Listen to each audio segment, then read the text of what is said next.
एक बार देवर्षि नारद घूमते हुए चले जा रहे थे और वह बड़े दुखी नजर आ रहे थे। मन उदास उनका था, और जब मन उदास था तो सनकादि जो ऋषि थे, कथा आगे आएगी उनकी, उन्होंने उनसे पूछा, हे ब्राह्मण, आप हरि के दास हो, हरि के दास कभी न उदास, आप हरि के दास हो। भगवान के जो दास होते हैं वो उदास नहीं होते, उनके मन में कभी कोई चिंता नहीं होती है। आपका मन इतना चिंतित दिख रहा है, आपके पास तो कोई झोपड़ी भी नहीं है, आप तो निरंतर भगवान के नाम के संकीर्तन में घूमते रहते हैं बीड़ा पर तान दिए हुए। उन्होंने कहा कि मैं पृथ्वी लोक पर आया था सत्संग करने के लिए, लेकिन मुझे सत्संग वहां पर नहीं मिला, इसीलिए मैं उदास हूं।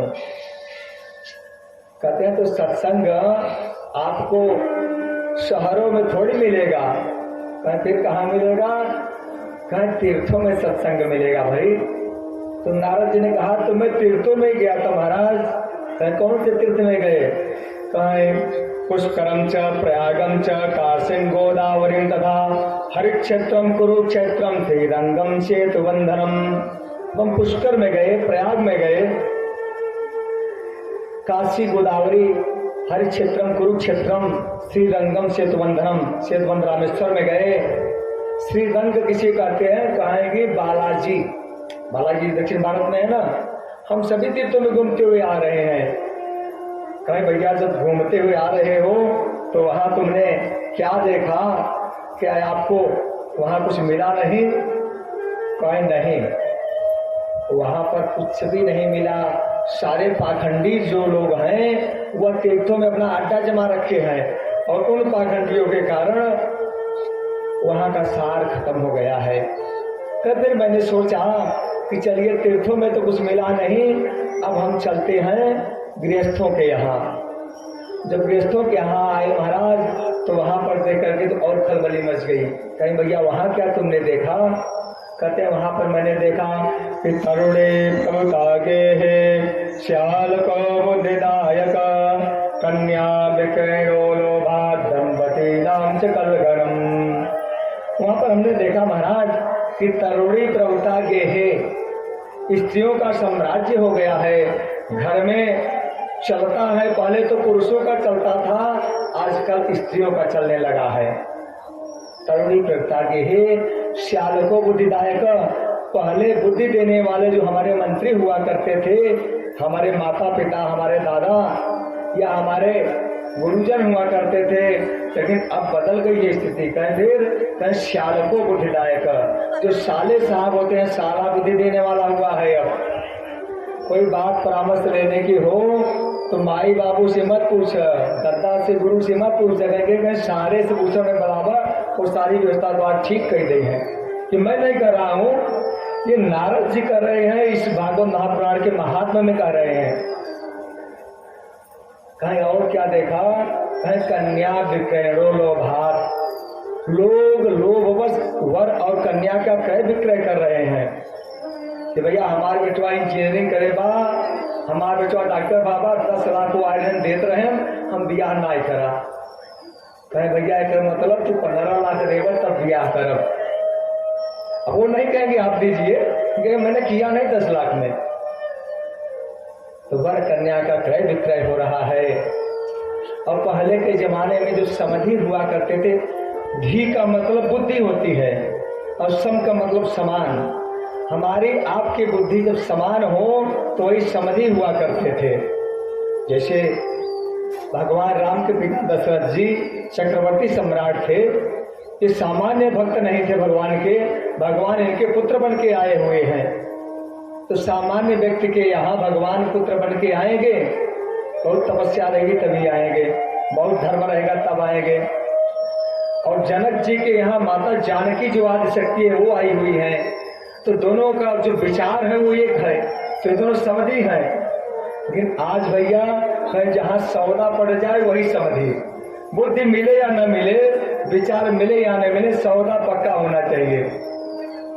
तो इसलिए क्या हो रहा है कि दंपति नाम से कलकनम, हमने उस द्रव्य के आधार पर, हमने रुपए के आधार पर जो यह विवाह किया है, तो यह दाम्पत्य जीवन में महासंग्राम मचाकर ही रखेगा एकदम निश्चित रूप पर। जो बहू 10 लाख लेकर आएगी, घर में एसी पंखा कूलर सब लगा के आएगी, आपके यहाँ रोटी बनाएगी, है माँ बाबू ऐसे तो खरीद ले बाए, कुछ छो न करो।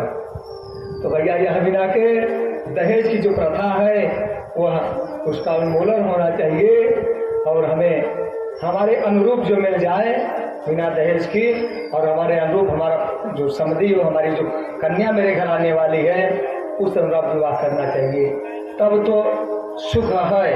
अन्यथा दंपति नाम से कलकनम, सारा गाड़ी बंगला रखे रहा और पत्नी में विवाद मचावा, कोनो काम को बंगला गाड़ी नहीं गा। संजा की थका हारा आवा और के गिलास पानी में बहुत मूड खराब कर दे, कहीं शांति बनाए रहा, हमारा उसे कपाल किया था मेरे से अपन डाल ले। तब बताओ भैया मीना के विचार देख करके विवाह होना चाहिए। तो नारद जी ने कहा कि ऋषियों, जब हमने यह देखा तब बड़े हम बेकर दिए, अब कहाँ जाएं। फिर मुझे याद आया, यमुना यामुनम तमापन्नो यत्र लीलार्बुध, यमुना के तट पर अभी कुछ ही दिन पहले भगवान श्री हरि, भगवान कृष्ण यहाँ पर लीला किए हुए हैं, यहाँ पर चले शायद मुझे कुछ शांति प्राप्त हो जाए। कह महाराज, जब हम वहाँ पर गए और वहाँ जाने के बाद तो मेरे आश्चर्य का ठिकाना न रहा। कहीं यहाँ तक तो सब आश्चर्य देखते चले आ रहे हैं, कहीं वहाँ पर क्या देखे भैया कि उससे भी आश्चर्य हो गया। कहा कि तत्ताश्चर्यम मया दृष्टम श्रूयतान्तं मुनीश्वरा, एका तो तरुणी तत्र निकंगड़ा खिन्न मानसा। मेरे आश्चर्य का ठिकाना न रहा कि वहां पर मैंने देखा एक जवान लड़की एकातु तरुणी तत्र बैठी हुई है और बहुत रो रही है, और वहां पर 2 80 वर्ष के वृद्ध लेटे हुए हैं। बहुत सारी स्त्रियां उस स्त्री की सेवा कर रही हैं, उस जो सोए हुए हैं उनको जगाने का प्रयास कर रही है, लेकिन वो जाग नहीं रहे हैं, उनके बाल सब पक गए हैं, वृद्धावस्था को प्राप्त हो गए हैं। फिर हम सोचे कि चले देखे भाई, क्योंकि देवर्षि हैं, ऋषियों का हृदय बड़ा कोमल होता है, कि काहे के लिए रो रही है, चले उनके जो दुख का कोई निदान हो तो बता दें, कर दें।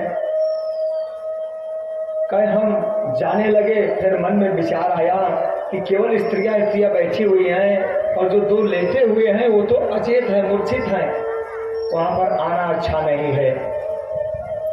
वो भी स्त्रियां जो हैं सभी जवान हैं, इनके बीच में विरक्त संत को, पुरुष को नहीं जाना चाहिए। महाराज मैं तो वहां से लौट पड़ा, मन में इच्छा तो बहुत थी कि उनको मैं कुछ समझा बुझा दूं, लेकिन जो ही मैं लौटा कि जो स्त्री रो रही थी लगभग 20-22 वर्ष की, उसकी दृष्टि मेरे ऊपर पड़ गई, और पढ़ते ही उसने मुझे रोका। भो भो साधु शरम तिष्ठ मच्चिंतामपि नाशय, दर्शनम तव लोकस्य सर्वथा धरम वरम। अरे साधु महाराज रुकिए रुकिए, मत चिंता में विनाशय, हमारे चिंता का निवारण करते जाइए। आप जैसे महापुरुषों का, आप जैसे संतों का दर्शन सर्वथा हरम परम, समस्त पापों का विनाश करने वाला है, अगों का हरण करने वाला है। तो संत की बड़ी महिमा है भैया। संत दरस्तव पातक तरई, इनके दर्शन करने मात्र से हमारे सारे अपराध, हमारे सारे पाप धुल जाते हैं। पाप के कारण ही हमें कष्ट होता है। तो आप आए हुए हैं तो शायद मेरे पाप का निवारण हो जाए, मेरे पाप नष्ट हो जाएं। तो नारद जी ने पूछा कि भाई तुम कौन हो? काशी तुम, आप कौन हो? आपके सामने लेते हुए ये दोनों कौन हैं? बद देवी सविस्तारम स्वस्थ दुख से कारणम, देवी तुम कौन हो? आपके सामने लेते हुए दोनों कौन हैं? विस्तार पूर्वक अपने दुख का कारण मुझे बताओ, मैं आपको आश्वस्त करता हूं कि आपके दुख का निवारण हो जाएगा। तब देवी ने कहा, अहम भक्तिर दीक्षाता इमौ में तनयो मतो ज्ञान वैराग्य नामानम काल योगे न जर जरो। महाराज मेरा नाम भक्ति है, मैं भक्ति हूँ। हम भक्ति रीति ख्याता इमो में तनयो मतौ। इमो बहु के हैं, ये दोनों मेरे पुत्र हैं। नारद जी तो घबरा गए कि 22 वर्ष की माता जी, 80 वर्ष के पुत्र, ये तो मैंने अभी तक जीवन में कभी देखा ही नहीं था।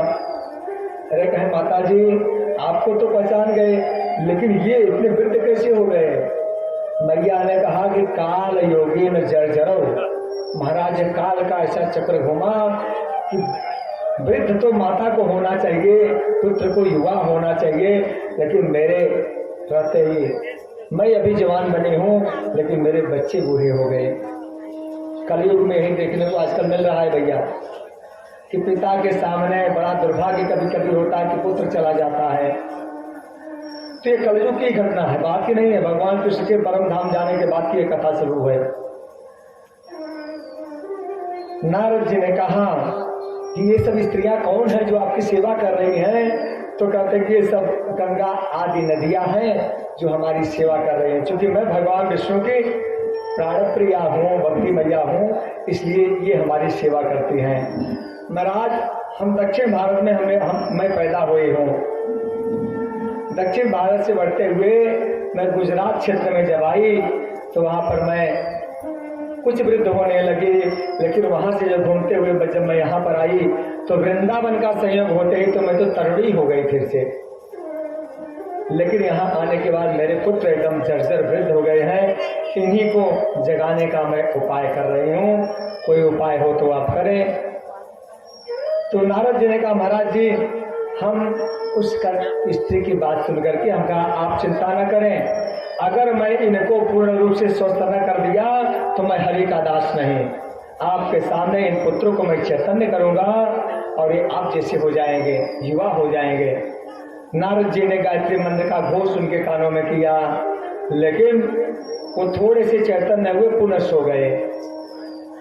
हम नारद जी घबराए कि अब क्या करें? भाई गायत्री सबसे प्रबल हमारा मंत्र है, गायत्री से लोग चैतन्य नहीं हो पाए, मूर्छित है, अब क्या करें? फिर उन्होंने वेदों का पाठ किया। वेदों का पाठ करने के बाद में भी ये थोड़े चैतन्य हुए और पुनः उसी अवस्था में चले गए। वेदांत का पाठ किया, लेकिन वेदांत के पाठ से भी थोड़े चैतन्य हुए, पुनः मूर्छित हो गए। वेद वेदांत पाठ्य गीता पाठय मुहुर्मुहु। फिर इन्होंने सोचा वेद वेदांत और सबको पढ़ दिए, गायत्री पढ़ दिए, तो गीता पाठय मुहुर्मुहु, तो श्रीमद् भागवत गीता है, गीता का हम लोग पाठ भी करते हैं। उस गीता का पाठ नारद जी ने मुहुर्मुहु मतलब बारंबार पाठ किया ज्ञान वैराग्य के कानों में। ये थोड़े चैतन्य होते, उसके बाद पुनः मूर्छित हो जाते। अब नारद जी घबराए कि मेरे पास जितनी औषधि थी वो सब मैंने चटा दिया, ये लोग होश में आए नहीं, और मैंने प्रतिज्ञा कर दिया माँ के सामने कि इनको अगर मैं ठीक नहीं कर देता हूं मैं हरि का दास नहीं हूं। दुखी होने लगे। आकाशवाणी हुई कि देवर्षि आप दुखी ना हो, आप सत्कर्म करें और सत्कर्म करने के प्रभाव से ये दोनों ज्ञान वैराग्य पुनः ठीक हो जाएंगे। नारद जी ने कहा महाराज ये सत्कर्म नहीं कर रहा हूं तो क्या कर रहा हूं? मैं गायत्री का जप कर रहा हूं, वेद वेदांत का और गीता का पाठ कर रहा हूं, उपनिषद का पाठ कर रहा हूं, यही तो सत्कर्म है। आकाशवाणी ने कहा और सत्कर्म करो, कुछ और अलग। देवर्षि ने कहा अच्छा बताओ। कहीं ये मैं नहीं बताऊंगा, यह आप संतों से पूछें। कहीं वो संत कहाँ मिलेंगे जो मुझे ये सत्कर्म बताएंगे? आकाशवाणी मौन हो गई। उसने कहा ये तुम्हारा काम है, अपना ढूंढो। अब नारद जी घबराए कि भैया आकाशवाणी हुई, न तो दवा का नाम बताया न तो डॉक्टर का नाम बताया। भैया इलाज करावा ठिका जब अच्छा डॉक्टर है रहा, अब कहा अच्छा डॉक्टर नहीं रही, हम और अच्छा क्यों रहा।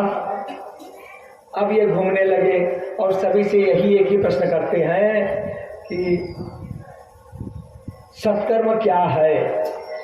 अब सामान्य व्यक्ति कोई कहे सत्कर्म क्या है तो कोई बता दे भैया पूजा पाठ करा, लोगों का दान पुण्य करा, भंडारा कर, ये सत्कर्म हो। अब नारद जैसे देवर्षि अगर किसी से पूछे भैया सत्कर्म क्या है, सब हाथ न जोड़ ले भैया, हम कैसे आपको बता पाएंगे सत्कर्म क्या है। हम अगर कहीं भैया सिर दर्द करता तो आप कहो महाराज एक कलपाल खाई ले, या करो एक दर्द की दवाई खाई ले, पैरासीटामॉल छिखाई जाए। अगर कोई MBBS डॉक्टर यहाँ कथा सुनत रहा और कहे भैया बाबा जी सिर दर्द करता, कोई उपाय बताओ, तो आप कहो महाराज देश का दवाई आप करते हैं, MBBS आया, अब हम आपके दवा बताओ। तो यही बात हुई नारद के सामने, कोई बताने के लिए तैयार नहीं है। अब नारद जी जहां भी जाते हैं अब सब हाथ जोड़ लेते हैं। और कुछ जो अभिमानी लोग हैं कि भैया हम बड़का विद्वान हैं और हम कैसे कहें कि हम नहीं जानते हैं, तो पता तो फैल गई चारों तरफ आग की तरह कि नारद जी के साथ ऐसी ऐसी घटना घटी है। वो सभी से सत्कर्म पूछ रहे हैं, क्या सत्कर्म है, आकाशवाणी के माध्यम से। तो देखते हैं कि नारद जी चले आ रहे हैं।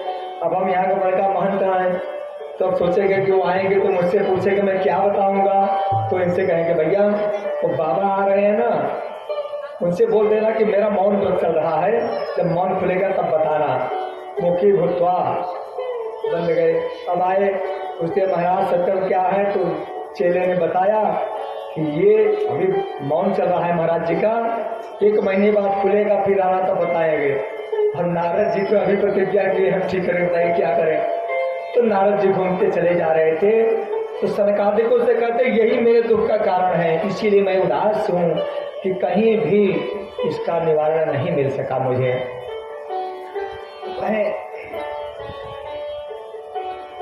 उन लोगों ने कहा, सनकादि ऋषियों ने, कि नारद जी इतनी छोटी सी बात और आप घबराए हुए हैं। अरे कहीं छोटी सी बात, कहीं हाँ छोटी बात तो ही है। आपने उन लोगों को श्रीमद् भागवत महापुराण की कथा सुनाई। नारद जी ने कहा कथा क्यों सुनाते भाई, हमने जब वेद वेदांत सुना दिया तो वेदों का सार ही तो इसमें है, वेदों की परिणति भागवत महापुराण है। हमने गीता सुना दिया, उपनिषद सुना दिया, तो वो सब वेदों से ही निकले हुए हैं, तो भागवत पुराण की क्या बात हुई, ये तो उसी से निकला हुआ है ना। तो इसको मैंने नहीं सुनाया। और जब वेदों से कल्याण नहीं हुआ है तो भागवत पुराण महापुराण से नहीं होगा, ऐसा नारद जी ने कहा। सनकादि ऋषि हंसने लगे कि देवर्षि ये आम का वृक्ष है, ये जो इसमें फल लगे हुए हैं ये पकते हैं तो बड़े मीठे होते हैं। अब आप कहें कि आम का फल इतना मीठा है, इसके पत्ते में, इसके जड़ में कितना मिठास रहेगा। आप फल को फेंक करके अगर पत्तों को चबाना शुरू करें, जड़ को चबाना शुरू करें, टेस्ट आएगा? कल महाराज नहीं आएगा। कल मिठाई बनती है तो चीनी से बनती है। अब आप कहो कि रसगुल्ला इतना अच्छा आता है, तो रसगुल्ला में चीनी पड़ती है, चीनी कैसे कहीं ऊख से बनती है, तो ऊख का रस और रसगुल्ले का रस से बढ़िया होगा, तो संभव नहीं है। ऐसे ही अगर आप कहें कि पूड़ी जो बनती है ये देसी घी से बनती है, दीपक घी से जलता है, तो दूध घी का बाप कौन है? कहीं घी का बाप दूध है। भाई दूध को हम मक्खन गर्म करते हैं, गर्म करने के बाद फिर दही बना करके मथते हैं तो मक्खन निकलता है तो घी बनता है। अब आप ये कहें भैया जब घी से पूड़ी बन रही है तो दूध से क्यों नहीं बनेगा? घी से दीपक जल रहा है तो दूध से क्यों नहीं जले? दूध तो उसका भी बाप है, तो क्या संभव है नारद जी? नारद जी हाथ जोड़े, महाराज जी तो संभव नहीं है।